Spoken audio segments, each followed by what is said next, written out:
Most of us think we have a problem in our life unless we have something that's a bigger problem to contrast it with.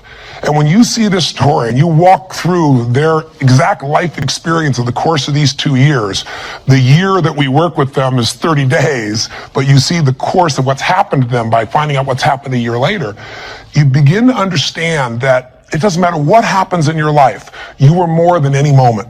There's no challenge you can't face and overcome. The events of our lives don't control our lives. Our decisions do.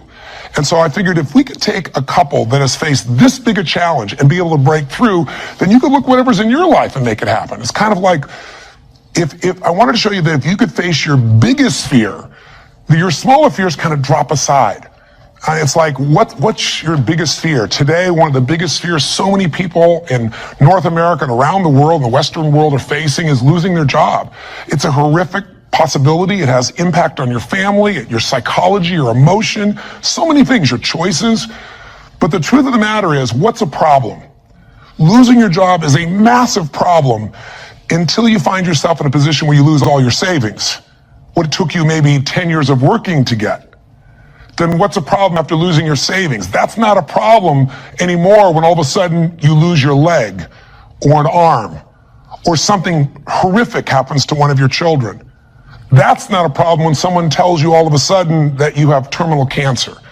And I've had those moments where somebody says you've got that tumor in your brain and we don't know what it means. Those moments take your other problems and make them disappear. And you know what's interesting? When you ask most people in North America, what's the greatest thing that could ever happen to you? Give them 10 seconds. It's been done over and over again. First 10 seconds, what comes to your mind? What's the best thing that could ever happen in your life? The majority of people in North America say what? Can you guess? Winning the lottery. And many of them say winning a $100 million lottery, $200 million lottery. That's what's going to make their quality of life extraordinary. But when you do the studies, and there have been many done over the last 15 or 20 years on people that win these giant lotteries, what are their lives like 2 years later, 3 years later, 5 years later? Is the quality of their life extraordinary? Rarely, if ever. Because what's happened is they haven't grown. Life gives us these events, these, quote, horrific events, because there's an area of our life that has to grow. If you were to ask me, Tony, out of all the millions of people you've worked with, if someone really wants to feel alive, they want joy, they want happiness, they don't just want money or things or just even respect, they want to feel a sense that life is meaningful and alive, what does it take? I tell you one word: progress. When you're making progress in your life, it doesn't matter where it is, you're going to feel more alive. If you're overweight, but you get yourself today and you say, you know what, I'm stepping into gear. I'm just putting these darn shoes on. I'm not waiting for the perfect, person to come by and coach me. I'll get that too. But right now, I'm just going for a walk, or I'm going to go for a jog, or I'm going to go lift some weights. I'm going to do something right now. And you get yourself into gear and you do that for a few days in a row. Even if you haven't lost the 10, 20, or 30 pounds yet, you're going to start feeling better immediately because you have the power of momentum and you're making progress. Progress equals growth. Growth equals feeling alive. We grow or we die. So what's the worst thing that could ever happen in your life? Same survey, ask the people in North America, 10 seconds to come up with the answer. Number one answer, to become a quadriplegic. That's why I made the show. Because the idea that I could be in a position where I'd be alive, but I couldn't physically feed myself, take care of myself, that I'd be completely immobilized, for most people, that's the scariest thought of all. To them, that's the worst possible fear. So by going through this journey with Frank and Kristen and experiencing their emotions and seeing and feeling that in 30 days they could go from trapped in their home where there is no possibility of a future, no idea of intimacy, no idea of children, to world travelers who are doing things they weren't doing before when he was, quote, supposedly able-bodied, happier and stronger and closer in their love than ever before. And you know it's real, and you see the results a year later as we do the follow-ups, and you haven't seen the follow-ups, be sure to see that and hear about the story of what's happened with them. When you get that experience, it affects you. Because it isn't somebody verbally telling you a story, it's something you kind of went through. So the idea here is, I'm sure you have some other fears outside the one we just came up with. Whatever you're afraid of, the job, the loss of relationship, trust me, it's small. If you'll face a bigger fear, that little fear will start to be handled pretty easily. That's why when all of us go through in our lives extreme stress, we're all going to go through it. You're going to have a home burned down, or something's going to happen to somebody you love, or someone's going to pass before you're prepared for it, which is almost always. Or you're going to find yourself in a financial situation that feels like you can't turn around. Or you might feel like personal character assassination, or maybe you get mugged, or maybe you get a terminal disease. We all will face multiple times in our life extreme stress. The difference in people's lives is not what we face, it's what we do with what we face. You can take yourself from a place where in the face of absolute total tragedy, you triumph. But it requires making some new decisions, taking some new actions, and mastering a part of yourself that can unleash all of your power and abilities as a human being. That human spirit, as corny as it sounds, can be channeled in a very specific way. And if you do, the game of life changes. So I'll give you another example outside Frank and Kristen. A friend of mine who just passed recently, he's always been a deep inspiration to me. His name is Art Berg. And Art's a guy that was a young man, good-looking, strong, athletic. He lived in Utah. And he fell in love with his absolute sweetheart. She was, the most popular girl, the most attractive girl. She met all the criteria of a college boy. And his buddy and he are driving across the state to go to where he's going to get married. And he falls asleep in the back seat while his best friend is driving. And his best friend falls asleep in the middle of the night as they're driving. My friend Art Berg woke up rather intensely on the desert floor with the car upside down, his legs trapped beneath it, and unable to feel anything. He became a quadriplegic in an instant. His friend actually was beat up but actually survived. Now, what do you do in a situation like that? Well, the first thing most people do is they want to curse God or they want to curse their friend. It's not their fault. Most of what happens in our lives is not our fault, but what we do with it is going to determine the quality of our lives. Sometimes it is our fault, let's be honest. But lots of times, events happen. Stuff happens, or whatever word you want to replace stuff with. You know what I'm talking about. But what's different about this man is he made a different set of decisions. On that day, he said to himself, you know what? I got two choices. I can live here in the dirt and live and suffer the rest of my life when I've lost, or I can figure out how to maximize what I have. He developed this mindset. His mindset was, before the accident, there were about probably 10,000 things I could do. After the accident, he said I could probably do 9,000 things. Before the accident, I was probably not even doing 500 of those things. I'm going to do more while I am now. And he did. He became an entrepreneur, started his own bookstore, and became very successful. He married the same childhood sweetheart because this man was so inspirational to be around. It didn't matter what he was in a chair. She loved him. He had 2 children, one of the greatest gifts of life. And he did all kinds of crazy things. He'd scuba dive. His friends would put him in a suit and tie a set of weights to him. He'd drop to the bottom. They'd drag him along the bottom. That was his idea of scuba diving. He was an incredible human being, and he lived an incredibly full life filled with joy. The worst thing ever happened to you, be a quadriplegic? The best thing, win a lottery and feel like everybody wants something from you and you didn't earn it, and there's no sense of joy and everything's about trying to hang on to what you got? What is the best thing that could happen to you? What is the worst? The worst is not to take control of the force that controls your life. And that force is human emotion. I want you to think about this and answer a question for me if you would. What really changed Frank and Kristen's quality of life? What changed them? You can see the change. You can see it even more a year later, that it's continued to happen. What made the change possible? Did you get it? Did you see it? The answer is simple. We changed the emotional pattern that was controlling their life. And you and I have emotional patterns that are controlling us right now. Whether we're aware of it consciously or not doesn't matter. It's the force that is shaping you. It's shaping your relationship. It's shaping your finances. It's shaping your career. It's shaping the amount of joy or unhappiness or suffering or excitement you have right now in this moment. But it's an invisible force most of us never take a look at. You might want to take a look at it right now through the eyes of what we did with Frank and Kristen. Now, what was the emotional pattern that was dominating them at the beginning of the show? You could feel it, couldn't you? And there was this feeling of death, that there was no future. Probably the most common belief system in people in North America and now in Europe. 60% of Americans now believe that the future is going to be worse than the past for themselves and for their kids. 70% of Germans and Europeans, I think it's 80%, according to the Pew study recently in France. Around the world, we're starting to believe that circumstances control who we are. Don't get me wrong, circumstances play a huge impact. Events play a huge impact on your life, but they're not the ultimate determining factor.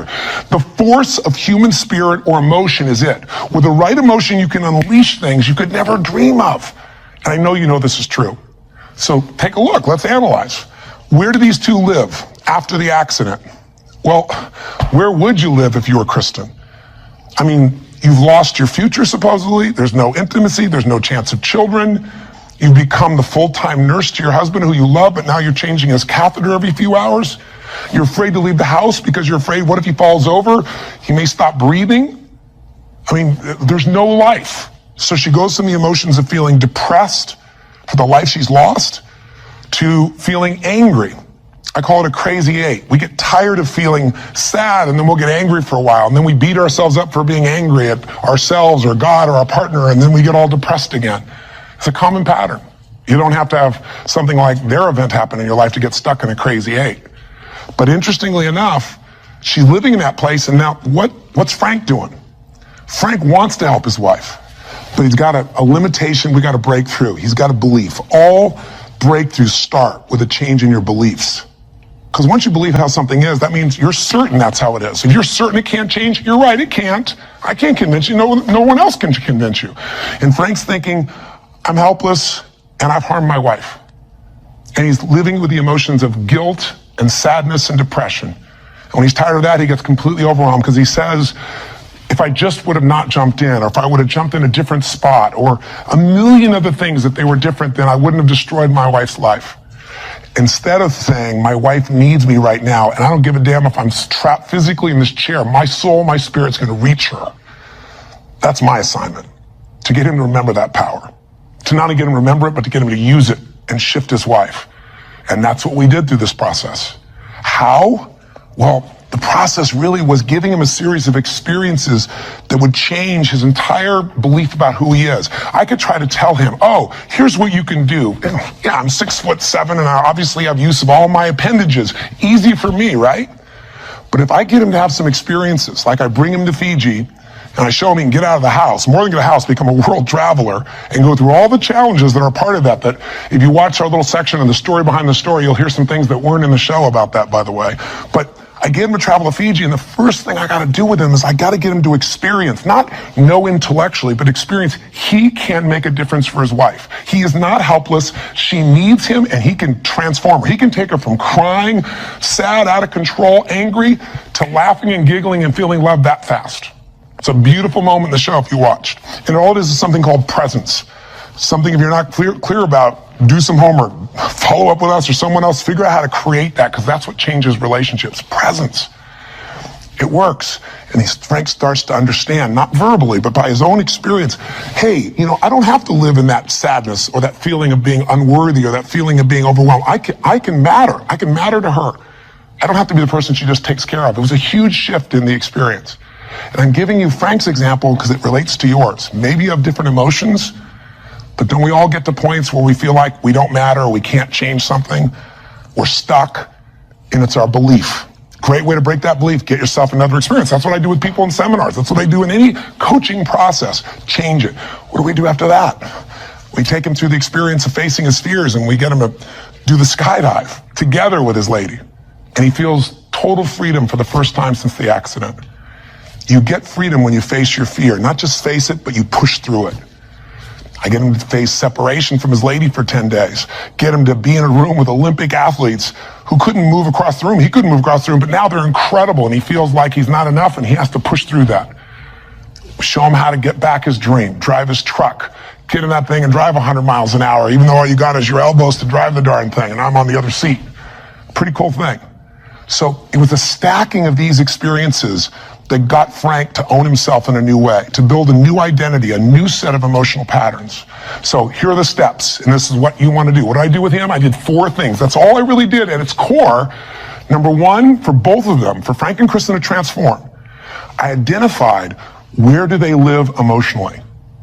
That's what you got to do. Where do they live emotionally? Well, we just described where they live. Depression, anger on one side, feeling guilty, feeling overwhelmed, feeling sad on the other. There's no way they can change their life with that as the emotional fuel to get you to take action. You're not going to take action. There's not enough intensity to get you to get through the obstacles or the tragedies or the challenges. Once you see what the pattern is and you tell yourself the truth, this is where I'm living, step 2 I did with them, is I identified what's the antidote.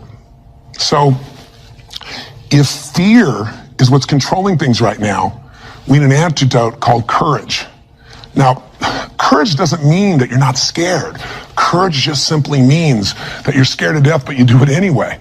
It's an emotional muscle. It doesn't feel good. You just exercise it. That's what courage is.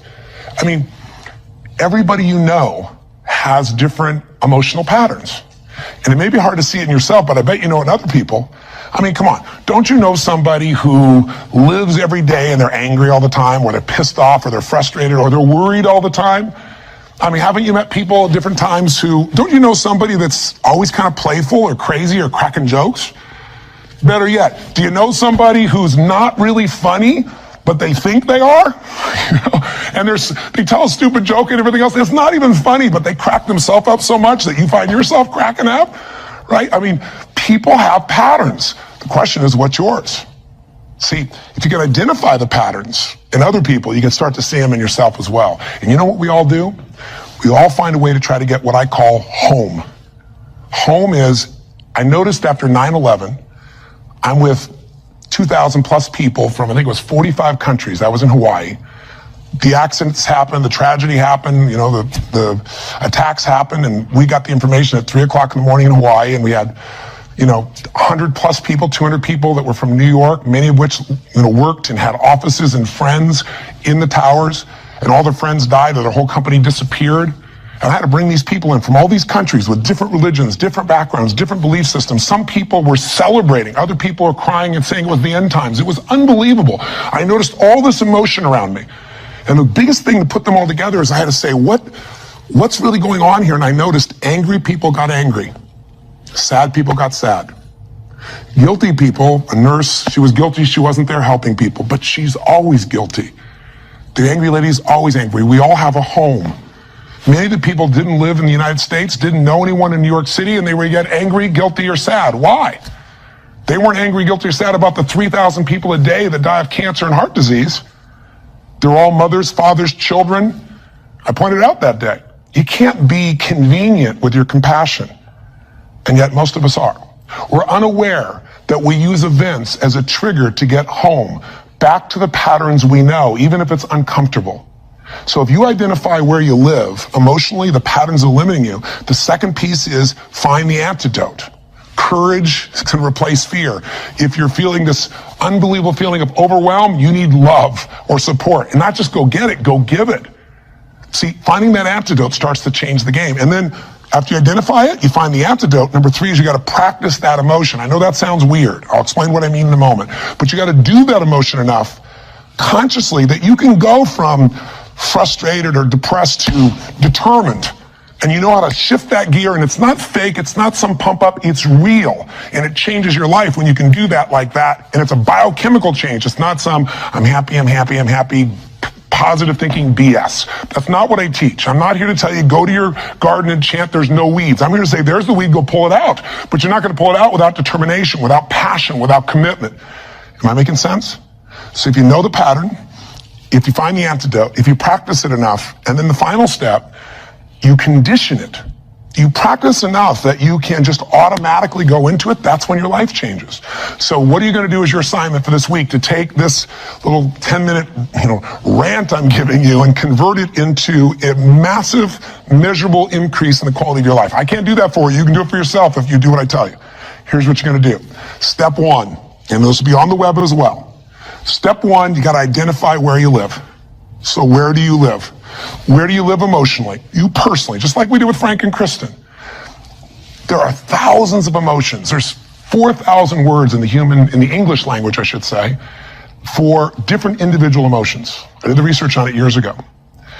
I'm gonna have you take out a piece of paper, pen, take out your notebook, computer, get a page. On one side, one column, write all the emotions that you experience at least once a week that empower you in some way. Love, passion, excitement, creativity, whatever it is, peace, determination, I don't know, what are yours? I want you to write the emotions, though, you don't experience once in a while. The ones you experience at least once a week in a powerful way and really feel it. Not an emotion you feel once every blue moon. On the other side of that page, or if you do it on our little application or wherever we put it here, the other side I want you to write all the negative emotions, or to be more fair, all emotions can be positive if you use them, all the disempowering emotions. the ones that tend to put you in a state where you don't follow through.